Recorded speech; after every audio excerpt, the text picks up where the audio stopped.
Welcome, viewers. Welcome to the SMS show. It's also called Sharad Mohan Show. We are launching this podcast under the banner of Golgappe. It will be mainly Sharad Mohan's podcast. So we may or may not have a panelist here. I will be the person who will be providing you the analysis of various international events across the globe. One of the thing, and the reason why I am anchoring this is because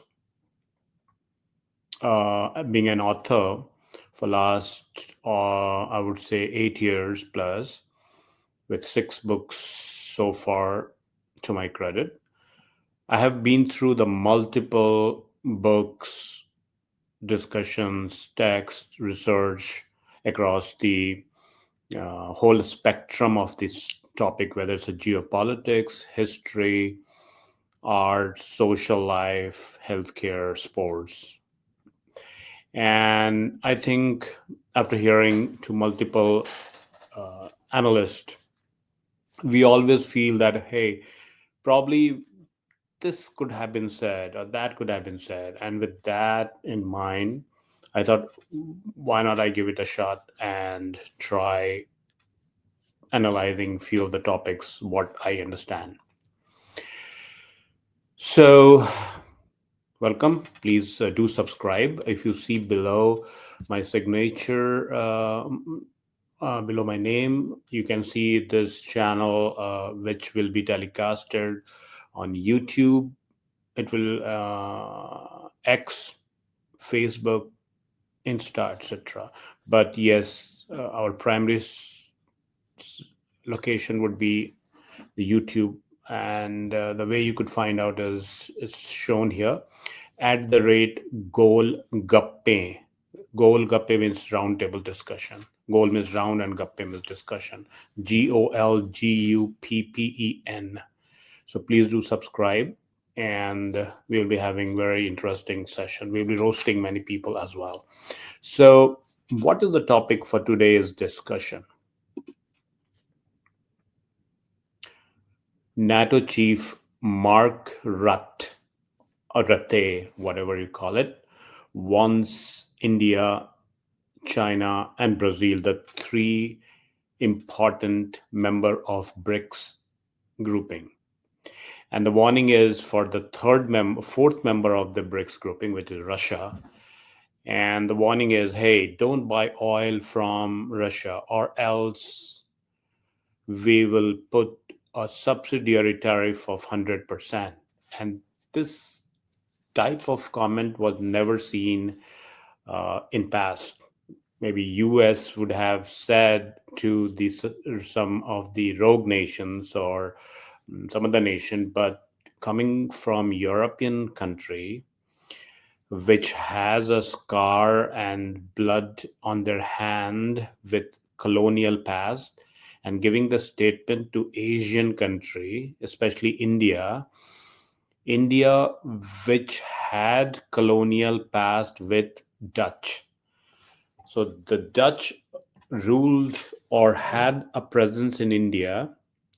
They formed Dutch East India Company, just like British had the British East India Company. Dutch also had a Dutch East India Company, and they were present in the Indian subcontinent from 1605 to 1825, and it was a relentless fighting with the Britishers, the British East India Company, that they eventually moved out of India or Indian subcontinent. So Dutch has that history of colonial past. So making such statement will definitely be seen with a lot of different angles. And one of the angle which we are bringing here is this: who is this Rudd guy? First, let's understand this guy, and then I'll go to his statement. So Mark Rutte, and I will just go through a few of the research we have found. Mark Rutte is a Dutch guy. He was born in Hague, Netherlands. Okay, Um, and we had a India has a very good relationship with the Scandinavian countries, in spite of having the colonial past, because the small European kingships, right, other than the Queen Victoria of England, they were mainly for trade wars. They were mainly in the Indian Ocean in 15 and 16 hundred for trade, whereas Britishers came with a different purpose. They started ruling, they started conversion factory, they started changing the entire demography, the caste system, the class war, the different kinds of permutation combination to rule and divide the society. That was done by the British colonial rulers. So instead of diverting too much, let me understand who is this guy, Mark Rutte. So, one interesting fact is this guy was born on 14th of February 1967. So he's not that old. He's 58 years old, probably in the same age group of a lot of the Indian film stars who are ruling the Indian film industry, like 50s and early 50s and late 50s. So he has that, around him to be a little braggy. And why I say that is Mark Rutte was born on 14th of February, Saint Valentine's Day, right? We celebrate Valentine's Day, such a beautiful occasion where the young people meet and all those things, blah, blah, blah. But do you know why Saint this Valentine's Day? I mean, one is because of the Saint Valentine's, right? His martyrdom day. But the other very interesting fact we found is during the Middle Age, it was commonly believed that February 14th was the time or the beginning of the birds' mating season. The birds used to mate, and this was commonly believed in France and England. So whoever was the bird, I don't know her mother's name, but yeah, Mr. Mark Rutte was born on 14th of February 1967. He was he was a faith-based guy, so he was a Protestant Christian, and he had a well-rounded education. He did his BA, MA from London University, and eventually he ended up becoming a longest serving prime minister of his country, longest serving, almost from 2010 to 2024, which is 14 long years he was the prime minister. And but what is very interesting about his early life, and you guys should know this, he and his early life was something I would like to just mention here. He was, again, as I said, the longest running prime minister, uh, and he had two wives. One, and the way he met his wife, it's said that it was during the prisoner. He was the prisoner of war in in some, I would say, the World War, and that's where he meets his wife who dies, and then he marries her sister. Okay, and as of now, when I last searched his profile, he's single with no children. So why I'm bringing all this aspect is a person is shaped not only by education, or the position he held, but his entire upbringing. So this is where our Mark Rutte is. So this guy was a car sales dealer, and car sales dealer, how they will pitch things louder. Their mouth will be like bigger than the substance. So he made a statement recently in DC, uh, in front of the US Congress people, warning three countries: India, the Prime Minister of India, the President of China, and then the Brazilian head of the state. He said that if they are listening to him, they should pick up a phone and call Mr. Putin, Russian president, and ask him to come to the negotiation table and stop the Ukrainian war, right? Or else, stop buying oil from Russia, or else he will put 100% subsidiary tariff. Wow, what a warning and threat from a NATO boss. Well, we all know that U.S. president is master in politics, and he has used this guy as his mouthpiece to soften the rivals, so that they are adversaries, or the whatever you call it, to come on the negotiation table and do the work. But Mark, being a representative of the European nation, which has such a huge economy, to come and talk like a school brag will take him nowhere. In fact, he has created more trouble for the European nation, and the many head of the state will be fuming with anger, because the way India was negotiating with UK for the best trade deal. India has awesome relationship with France on all the defense related matters, and even post Merkel, even with Germany, they are trying to bridge some of the gaps or some of the bad relationship or experience they had. So in nutshell, India is a very big market for the Europeans, who are at the fag end of their rising or enjoyment of the colonial wealth, to continue the stability and sustainability, or else you will be gone.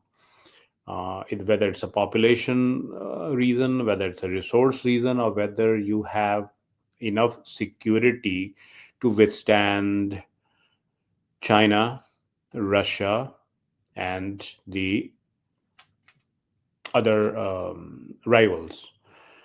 So it was very, very strange that he will give such statement. And so let's listen to his statement, what he exactly said. This will take some time to sink in, and I think you guys making this clear in the media, the senators maybe also discussing this with their counterparts in Brazil, India, China, will be very helpful to put maximum pressure on Russia, in addition to the weapons delivery into Ukraine. Senator Shaheen. Thank you. Thank you. I would like you to listen one more time. In line with that sanctions bill, saying, listen, if you are the president of China, or the prime minister of India, or the president of Brazil, and you're still trading with the This is where this gentleman comes out with, right? It's very interesting. Uh, what to say? A lot to say, in fact. Some of the things which I would like to discuss here is, let us understand the history of NATO. Okay, when was the and why this NATO was found? So NATO has been instrumental in deterring or the outbreak of large scale wars in Europe, particularly during the Cold War, by presenting a unified front against then Soviet Union and the threat. Its doctrine of collective defense, which they call it Article 5. And guys, please mark this Article 5. It's doctrine of collective defense. Article 5 ensured that an attack on any one member was considered an attack on all, providing security for small and large alike. Now, stabilization and integration. NATO helped stabilize post war Europe, prevented the resurgence of nationalist militarism, and encouraged political integration among the European states. Alliance played a key role in integrating a unified Germany into European structures peacefully after the Cold War. So some of the positive which NATO brought in that region: crisis management and peace keeping. So NATO intervened in the Balkans in 90s, helping to end the conflict in Bosnia and Kosovo and supporting the UN peacekeeping effort. These actions are credited with restoring stability and preventing further humanitarian disasters.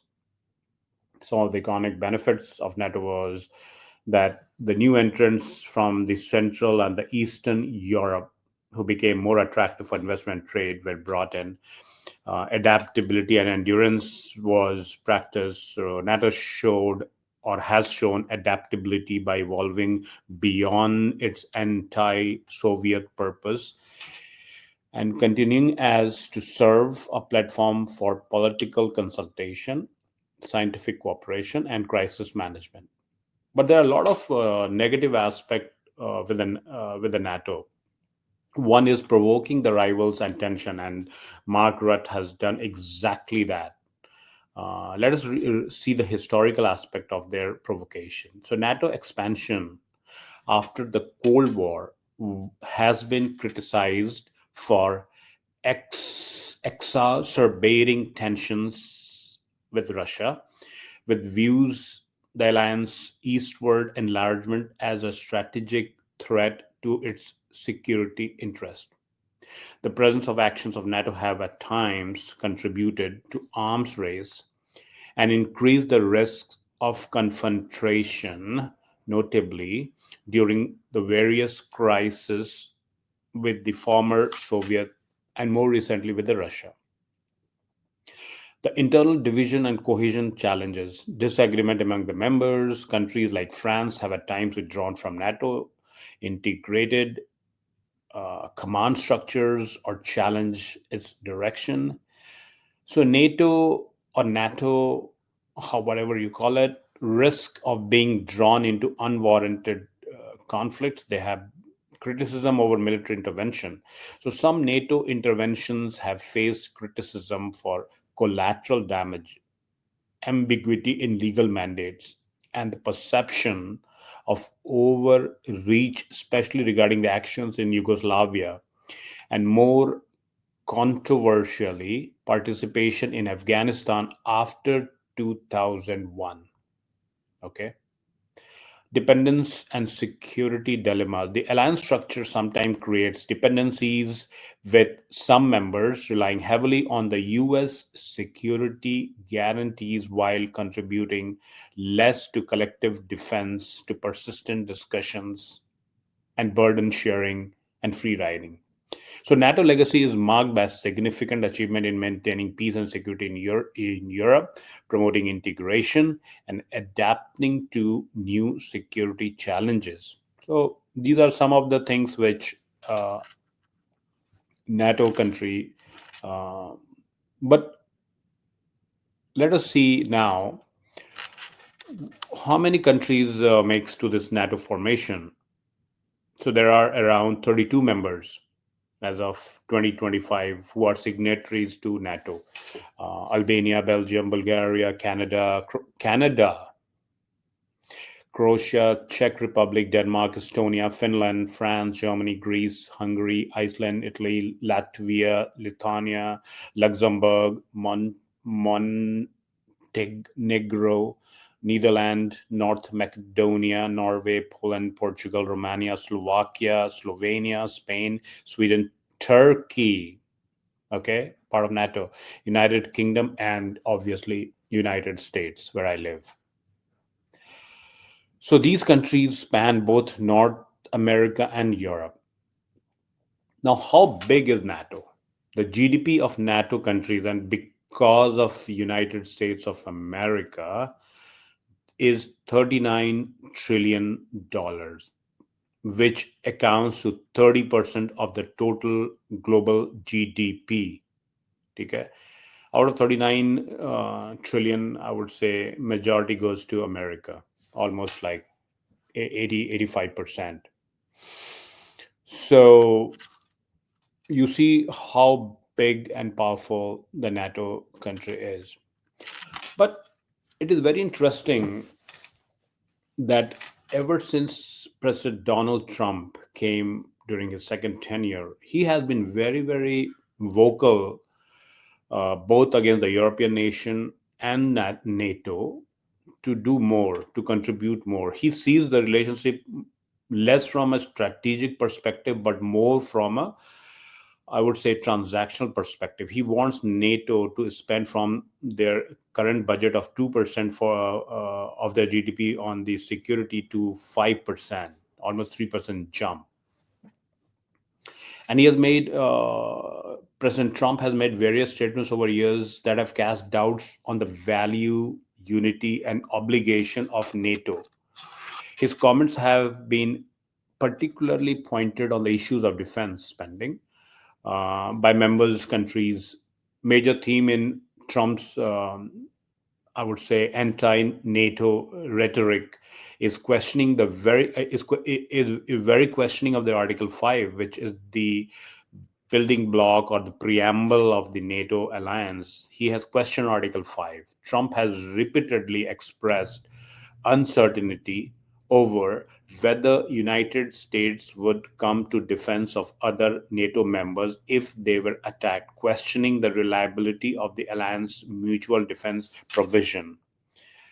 The second he has said is threats to withhold defense. At rallies and in public remarks, Trump has said that America should not defend NATO allies against Russia if they do not meet what he considered to be required defense spending. He has even suggested he would encourage Russia. Read this. He would encourage Russia to attack delinquent allies, those not spending at least 2% of the GDP on defense. That's a big statement. Direct quote: if an ally didn't pay its share and was attacked by Russia, no, end quote, I would not protect you. In fact, I would encourage them to do whatever hell they want, says President Donald Trump. This statement was widely condemned by European leaders. The NATO Secretary General in the White House, who stated such rhetoric undermines transatlantic security.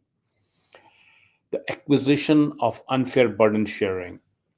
Trump often complained that US shoulders too much of NATO's financial military burden, labeling the alliance very unfair to the taxpayer. And I am one of the taxpayers of this country, and I do agree with the president on that statement.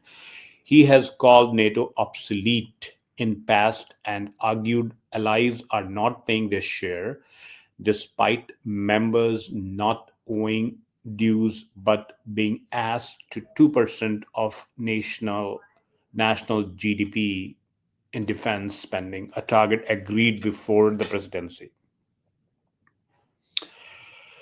So, as we see, then what made this guy, Mark Rutte, make this statement? Maybe he was definitely trying to please President Trump, trying to play his mouthpiece to bring India, China, and Brazil on the table, where President Trump is having his own art of trade, where he is trying to convince the world leaders and different countries the role of America as the supreme sole power, and he's doing applying the same equally same measure equally with both allies and the rival by putting the tariff war in consideration.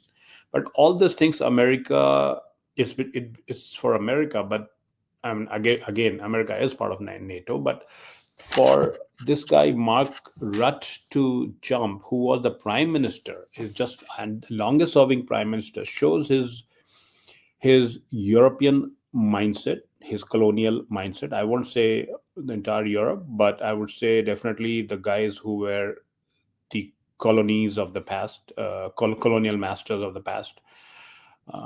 They still think that they have the same say on the global affairs, and which is very, very sad. And it will create a lot of problem as the geo reset is happening, be it a de-dollarization process, be it shrinking of the European hold on the especially Africa, Asia. They had already lost it long time back, and emergence of China, India, and now Russia as a major, and Russia especially as a major oil partner of the European countries. Uh, there is so many challenge these guys are facing, and with Donald Trump here, who doesn't see the strategic value in their relationship, and he thinks that the European forces, they are aging, because even during a war, they have hardly any boots on the ground. They will give you 5k to like 100, 500, 700 kind of boots on the ground that will not win you a big war. It's tomorrow the BRICS nation takes this type of sermons as hostility and sends few ship in the Baltic, Arctic, especially the Arctic region, which is catching up. And BRICS country, they are interested in Arctic economic zone. So Atlantic and Arctic will be soon visited, and this is where US also needs to have a new alliance partner. Seeing the next 25 years of the global domination, which country will help America. So all these things to me is a geo reset which is happening, and in that reset, these type of statements only triggers things. The major population demography of America is primarily the British and the Germans. Okay, very few of them are from the other country. So this is the make. If the lineage comes into the picture, it's Germany and France to some extent, and mainly the British constitute the ancestors of this land. Now, as an Indian American and coming from my lineage country, India, I, like all the other Indian American or Indian, we get really pissed off with this type of open threat in the global order. Who is this guy, Mark Rutte? What standing he has to make such audacious, the audacity of his statement warning India, Brazil, and China sitting in the lap of America, exactly what Donald Trump is saying. You're sitting in our lap and you're making all kinds of statements without a zero investment, right? And the taxpayer, as a taxpayer, I pay for his trip to this country. He enjoys things, his security, his house, all will be taken away if US lifts its security umbrella. And these guys are not getting it. So the guy who was born on Valentine's Day, having so much hostility, racism, and hate for the Asian country, which unfortunately, or fortunately for him, or for us rather, has a huge lineage, huge civilizational background, which 400 years old colonial masters are not able to digest. and their whole superiority complex, their whole religion based conversion, wiping out so many tribes, be it the Native Americans, be it the Spanish masters, wiping the entire South America culture, or the Portuguese for that matter, a small Portuguese. Everybody of these folks tried to only dismantle the God given diversity by trying to make everything homogeneous. And this is where we see a huge problem, and the very relevance of United Nation is being questioned. It's been questioned for a long time. I don't know why uh, the Russia, China, India, they are still part of this group or this organization, when the entire power center has moved from United Nations to United States of America and BRICS, the only two major power center. Europe is just like a shuttlecock shuttling between one of the partner, and because of the race and because of their race, primarily because of the race, they are trying to align with Donald Trump's United States of America. We'll see. But even for Donald J. Trump, he cannot go against the very fundamental of American uh, constitution or democracy, or the American foreign policy, which was based on the Monroe Doctrine. So, Monroe Doctrine is a foundational United States foreign policy statement first articulated by President James Monroe on December 2nd, 1823. It set forth principles meant to protect Western Hemisphere from future European colonization and interference. Okay, a lot of people they try to equate America and Europe similarly, but no. Read Monroe Doctrine. Some of the main principles in the Monroe Doctrine was no new European colonization, non-interference. The US would not interfere in the internal affairs or wars of European nation, nor with their existing colonies in the Americas, which is the South American continent, which has Brazil, one of the important country they threatened. Mark Rutte threatened. Opposition to European intervention. Any attempt by European powers to control or oppress states in Western Hemisphere would be seen as hostile act of the United States. As a hostile act against the United States. Okay, spheres of influence. Monroe emphasized a division between the New World, which is the Americas, and the Old World, which is the Europe, and asserting the United Nations intention to protect the hemisphere from European political system and intervention. So it is so clear in Monroe doctrine, which governs this country's foreign policy. And sitting in the lap of the Washington politician and making such an audacious statement will not go well with India. Definitely, China and Brazil. I can't speak for China and Brazil, but for India, Europe will have to face some consequences of this big mouth NATO chief. And that will be primarily the trade, and in future the boots on the ground if they need any help, or the manpower help, because they just cannot wish away from this globe a country which has the youngest population of youth in science and technology, military hardware, military manpower, and any emerging technology, whether it's AI, whether cyber, crypto, whatever you call it, healthcare, it has to be there has to be some Indian in it. And going against a nation that has a strong fundamental in democracy, and you being a champion of the democracy and free speech makes you look boorish. As far as India is concerned, I think Prime Minister Modi is a nationalist prime minister. He will definitely take care of this type of statement emerging.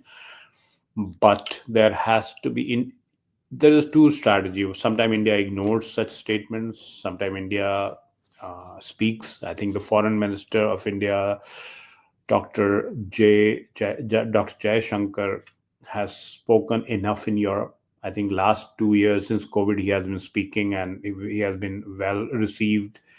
I think the repercussion is happening now, maybe. But one thing I'm a little surprised. Yes, India is a democracy. Yes, India is a signatory of many such trade and mutual agreement, bilateral agreements. But where it lacks is, for example, the small Scandinavian countries. And I'll give you an example of Norway. The way they are spending in Nepal, which is the border of India, and they are influencing a lot of thought process in Nepal by a very small, meager amount. Where is India? It's not even exerting its influence. It has to be the filter. Agreed, Nepal is a sovereign country, Bangladesh is a sovereign country, but then if these countries are disturbed and ecosystem is disturbed, it directly impacts India, directly. And India, MEA may have to have a different body of, it's like is like a quick responding team, quick responder. You cannot have a time to strategize and think and all those things. There has to be two aspects, and we have allowed too much of freedom to this country. And as an Indian American, this threat by NATO chief should be seen very seriously, and he should be, in fact, the ambassador or the European, whoever represent them in India, they should be asked to come to the MEA and given a good good talk by the MEA folks. They need to understand before opening their mouth. But again, see this picture.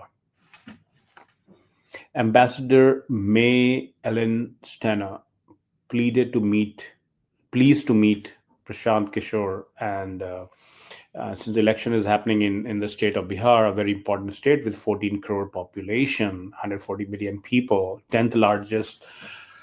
If it is a country in the world, Bihar would be the 10th largest country. That also after division. Okay. And why is she meeting Prashant Kishore ji in the time of election? What standing Norway has in Bihar? I mean, she's meeting all the opposition leaders, whether it's Chandrababu Naidu, but then Prashant Kishore ji is a new party.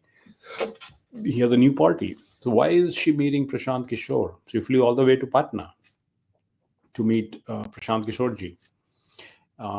If you remember, something similar was happening when Kejriwal ji was rising. A lot of European people, these type of ambassador used to meet him.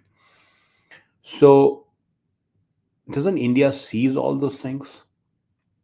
Do they have similar policy? I mean, you have a referendum in Canada for Khalistan, you have a referendum on Kashmir in UK Parliament, and you are only sending, which was a very good step, Shashi Tharoor and Oasis and Stalin's sister. But that was like, we are very reactive. Once the event happens, we do that.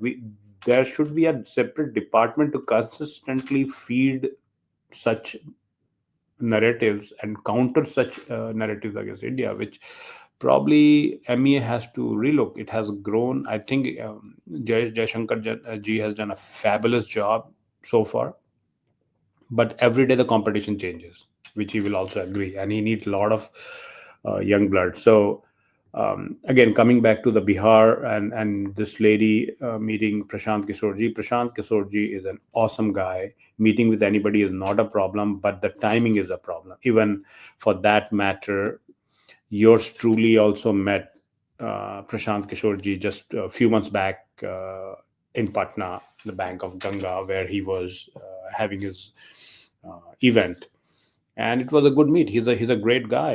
I'm not talking about his ideology and all those things. That's a different discussion. But as a person, he is a well-rounded person, and he understands a lot of things which a diaspora will like to talk to him.